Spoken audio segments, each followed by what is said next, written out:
तो चलिए आपको सीधे देश की राजधानी दिल्ली लिए चलते हैं, जहां पर नक्सलवाद को लेकर अमित शाह कुछ कह रहे हैं। मेरा उनसे आग्रह से विनती है कि हथियार छोड़िए, मेन स्ट्रीम में आइए। सभी राज्यों ने आपके पुनर्वसन की योजनाएं, बहुत लुक्रेटिव योजनाएं बनाई है, इसका फायदा लीजिए और देश के विकास में आपका योगदान दीजिए। नक्सलवाद से कभी किसी का भला नहीं होने वाला है, वो सत्य अब प्रस्थापित हो चुका है। मित्रों, आज मैं जब इस बैठक को डिटेल सुन रहा था, तब राज्यों के बीच में आपसी तालमेल और सीमावर्ती जिलों के अंदर ज्वाइंट टास्क फोर्स की रचना तो हमने की है, मगर इसकी हायरार्की और उसके ऑपरेशंस को बढ़ाने की जरूरत है। कैपेसिटी बिल्डिंग कुछ राज्यों ने, तेलंगाना और आंध्र प्रदेश ने बहुत अच्छा किया, महाराष्ट्र ने भी किया, परंतु सभी राज्यों ने अपनी गुड प्रैक्टिसेस का एक्सचेंज कर एक कैपेसिटी बिल्डिंग का संयुक्त अभियान चलाना पड़ेगा, तभी जाकर हम कर पाएंगे। मित्रों, पिछले वर्ष हुई बैठक में दिए गए सुझावों पर हमने कई बदलाव और कई नए प्रावधान किए हैं और मैं आप सभी को बताना चाहता हूं। आप सभी ने बहुत सारी योजनाओं के लिए बताया। सुरक्षा संबंधी व्यय योजना एसआरई जो है, 2004 से 14 में 1180 करोड़ रुपया खर्च किया जाता था और 14 से 24 में हमने 3006 करोड़ रुपया खर्च किया है, करीब करीब 3 गुना बढ़ाया है। एसआरई मेन स्कीम है जो नक्सल प्रभावित क्षेत्र में विकास के कामों को देता है। एलडब्ल्यूई के प्रबंधन के लिए केंद्रीय एजेंसियों को सहायता की योजना और राज्य पुलिस को सहायता की योजना जो हम नई लेकर आए हैं, 2004 से 14 में नई थी, उसमें और 1055 करोड़ दिया है, जिसमें हेलीकॉप्टरों और सीआरपीएफ के मजबूत बुनियादी ढांचे और राज्य पुलिस के मजबूत बुनियादी ढांचों को 2017 से शुरू किया था। इसको हमने 19 के बाद बढ़ावा इंट्रोड्यूस किया है। विशेष केंद्रीय सहायता SCA, ये भी एक नई योजना हुई है और इसके तहत 3590 करोड़ रुपया ये 10 साल के अंदर लगभग 19 के बाद हमने खर्चने का काम किया है और कुल मिलाकर अब तक 14,367 करोड़ रुपया इसका अनुमोदित किया है और 12,000 करोड़ रुपए का खर्च हुआ है। ये भी एक पूर्ण रूप से नई योजना शुरू है। फोर्टिफाइड पुलिस स्टेशन पहले 66 बनाए गए 10 साल में, अब 10 साल में 544 बनाए गए हैं। सड़क नेटवर्क पहले 2,900 किलोमीटर बनाया गया, इस 10 साल के अंदर सड़क नेटवर्क 11,500 किलोमीटर बनाया गया है। मोबाइल कनेक्टिविटी के लिए विगत 10 साल में 4 से 14 तक कोई प्रयास नहीं हुए थे। 14 से 24 में 15,300 टावर लगा दिए गए हैं और उसमें से 5139 टावर को 4G का भी बनाने का काम समाप्त हुआ है। एकलव्य मॉडल स्कूल 2014 के पहले 38 स्वीकृत हुए थे, एक भी नहीं बना था, अब 216 स्वीकृत हुए और उसमें से 165 एकलव्य मॉडल स्कूल अस्तित्व में आ गए हैं।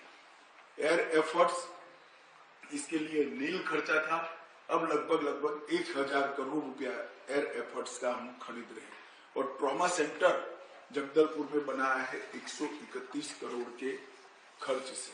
ये बताता है कि हमने कितनी शिद्दत के साथ इसको आगे बढ़ाने का काम किया और इसके लिए हमारे लिए एक आनंद का विषय है कि आंकड़े भी हमारे इस सारे एफर्ट्स को रिस्पॉन्ड करते हैं।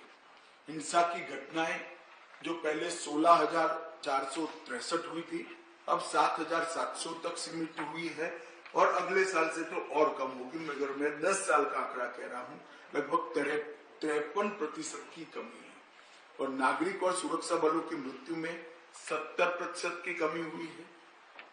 हिंसा को रिपोर्ट करने वाले जिले जो 96 है, इसकी जगह 42 हुए हैं, 57% कमी हुई है।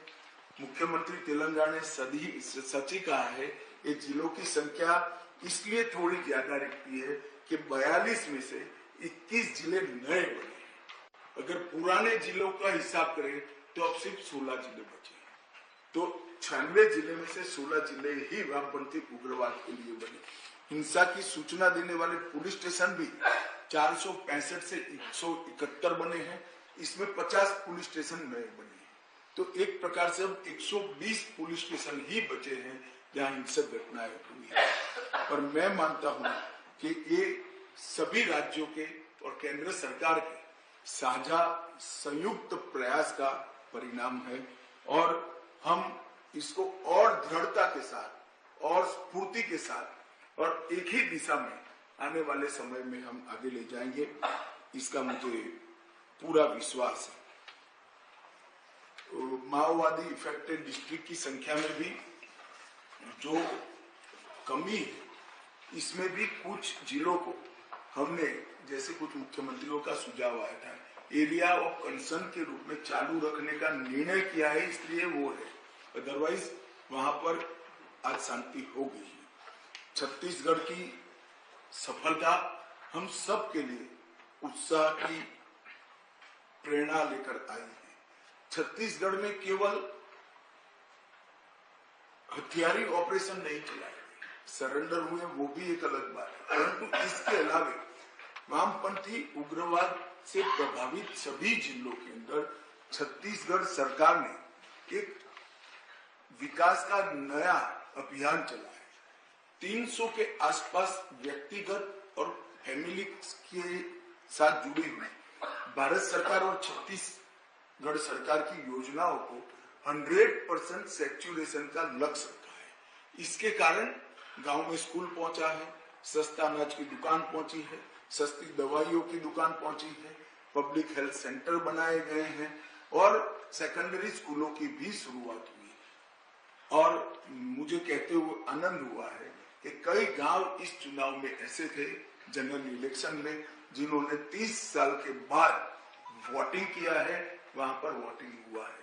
वरना पोलिंग पार्टी जाती थी, नील वोटिंग का डब्बा लेकर वापस आती थी। पहली बार 70% वोटिंग किया गया है। सुरक्षा वैक्यूम को कम करने के लिए 2019 से अब तक हमने 280 नए कैंप बनाए हैं, 15 नए ज्वाइंट टास्क फोर्स बनाए हैं और सीआरपीएफ की 6 बटालियन नई अलग अलग राज्यों में राज्य पुलिस की सहायता में हमने भेजा है। इसके साथ साथ एनआईए को भी हमने एक्टिव कर इनके वित्तीय पोषण को भी रोकने का हमने ऑफेंसिव रणनीति अपनाया है, जिसके कारण इनके पास आर्थिक संसाधनों की कमी, अब सब जगह से रिपोर्ट आ रही है कि आर्थिक संसाधनों की कमी हुई है। डिफेंसिव नीति को बदलकर ऑफेंसिव रणनीति अपनाई है। कई ऑपरेशन 13 दिन, 10 दिन, 12 दिन के चलाए गए, जिसके कारण घेरा कर अगर 12 दिन ऑपरेशन चलता है तो उनको भागने का समय नहीं मिलता है। एनआईए द्वारा प्रोसिक्यूशन के सभी बिंदुओं समाहित करते हुए एक अच्छा ट्रेनिंग प्रोग्राम बनाया है। यूएपीए में जो केस रजिस्टर होते हैं, इसको सजा कराने तक की पूरी कार्य योजना एनआईए ने बनाई है और ढेर सारे राज्यों की ट्रेनिंग भी की है। मेरा सभी राज्यों के मुख्यमंत्रियों से आग्रह है कि आपके यहाँ जो केस पेंडिंग है, वो केसों में एनआईए की टीम को बुलाकर आपकी प्रोसिक्यूशन एजेंसी की ट्रेनिंग कराएंगे तो इससे हमें फायदा होगा। केंद्र सरकार ने कई फ्लैगशिप योजनाओं के अलावा सड़क, टेलीकम्युनिकेशन सुविधाओं की सुधार, वित्तीय समावेशन, कौशल विकास, शिक्षा, स्वास्थ्य और पोषण, ये सभी बिंदुओं पर एक बहुत थ्रस्ट देकर काम करना शुरू किया। इसके भी अच्छे नतीजे मिले हैं। माननीय प्रधानमंत्री जी ने 2 अक्टूबर को झारखंड की भूमि से धरती आबा जनजातीय ग्राम उत्कर्ष अभियान चलाया और वामपंथी उग्रवाद प्रभावित क्षेत्र में 15,000 से ज्यादा गांव और लगभग 1.5 करोड़ की आबादी को व्यक्तिगत सुविधाओं के लिए और ग्रामीण क्षेत्र के संपूर्ण सैचुरेशन के लिए ये धरती आबा जनजातीय ग्राम उत्कर्ष अभियान एक मील का पत्थर साबित होने वाला है। मेरा सभी मुख्यमंत्रियों से आग्रह है कि इसको अपने अपने राज्य में आप स्वयं मॉनिटर करिए और इसको आगे बढ़ाइए। टेलीफोन कनेक्टिविटी, सड़क संपर्क और शिक्षा, ये तीनों के लिए राज्यों का सहयोग बहुत जरूरी है।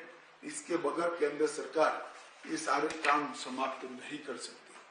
मेरा सभी मुख्यमंत्री और मुख्य सचिव से आग्रह है कि ये विकास के कामों की आपके द्वारा कम से कम महीने में एक बार रिव्यू हो। मेनली फॉरेस्ट डिपार्टमेंट से परमिशन की जो थोड़ी तकलीफ होती है, इसको आप लोग मदद करिए। हमने 3C मतलब 3 स्तर पर कनेक्टिविटी में सुधार लाना, रोड कनेक्टिविटी, मोबाइल कनेक्टिविटी और फाइनेंशियल इंक्लूजन, बैंक और पोस्ट ऑफिस को वहां तक पहुंचाना, इसको विशेष ध्यान दिया है। मित्रों, नक्सलवाद आज साबित हो चुका है कि नक्सलवाद आदिवासी क्षेत्रों के विकास के बीच में सबसे बड़ा रोड़ा है। ये भी साबित हो गया है कि नक्सलवाद संपूर्ण मानवता का दुश्मन है और ह्यूमन राइट का सबसे बड़ा हनन अगर कोई एक गतिविधि से होता है तो नक्सलवाद से होता है। 8 करोड़ लोगों को मूलभूत सुविधाओं से वंचित रखना, ये इससे बड़ा उनके ह्यूमन राइट का कोई हनन हो नहीं सकता। हजारों सैकड़ों आदिवासी भाई निर्दोष इनकी लगाई हुई आईडी से मारे जाते, अलग प्रकार से इनकी कोर्टें इनको गैरकानूनी तरीके से मार देती है। इससे बड़ा ह्यूमन राइट का कोई वायोलेशन हो नहीं सकता और नक्सलवाद के कारण ही विकास रुका है, ये भी अब साबित हो गया है। अतः हम सब के लिए जरूरी है कि इसको हम एक बार फाइनल पुश देकर समाप्त करें। मेरी सभी राज्यों के मुख्यमंत्री और डीजीपी पुलिस प्रमुखों से मेरा निवेदन है कि मुख्यमंत्री जी महीने में एक बार विकास का और नक्सल विरोधी अभियानों का रिव्यू करें। डीजीपी कम से कम 15 दिन में एक बार नक्सल विरोधी अभियानों का रिव्यू करें और मेरा सभी सीएपीएफ के प्रमुखों से भी आग्रह है कि जहां जहां सीएपीएफ की फोर्स डिप्लॉय है वो जिलों में एक रात्रि वहां के राज्य के डीजीपी के साथ एक रात्रि रुककर ये नए हमारे जो अभियान है नक्सल विरोधी अभियान, इसको नई ऊर्जा दे। जब तक डीजीपी स्तर से जिले पे रहकर इसका रिव्यू नहीं होगा हम परिणाम प्राप्त नहीं कर पाएंगे। कुछ राज्यों में बचा कुछा जो बच गया है उसको पूर्ण उन्मूलन की दिशा में हमने काम करना चाहिए। इसके मूल समेत उखाड़ देने के संकल्प कर इस सम्मेलन से हमें जाना चाहिए। माननीय प्रधानमंत्री जी ने 2047 का पूर्ण विकसित भारत का लक्ष्य रखा है। मेरा आप सभी आग्रह है कि हम देश की जनता को सब एकत्रित करें। ऐसे ही कोई मीटिंग से अप्रैल 2026 में बता पाए कि इस देश को राज्य सरकारें और केंद्र सरकार ने मिलकर नक्सलवाद की समस्या से पूर्णतया मुक्त कर दिया है। अब विकास के आड़े कोई बाधा नहीं है। अब कभी भी मानव अधिकार का उल्लंघन नहीं होगा और अब आइडियोलॉजी के नाम पर किलिंग भी नहीं होंगे। ये सभी संयुक्त घोषणा हम सब अप्रैल 26 में कर पाए, ऐसी मेरी आपको शुभकामनाएं हैं। आप सभी ने बहुत कंस्ट्रक्टिव सुझाव दिए, मेरे पास सबके जवाब भी है, काफी सारा पाइपलाइन में है, मगर गृह मंत्रालय आपको एक डिटेल नोट इस पर भेज देगा।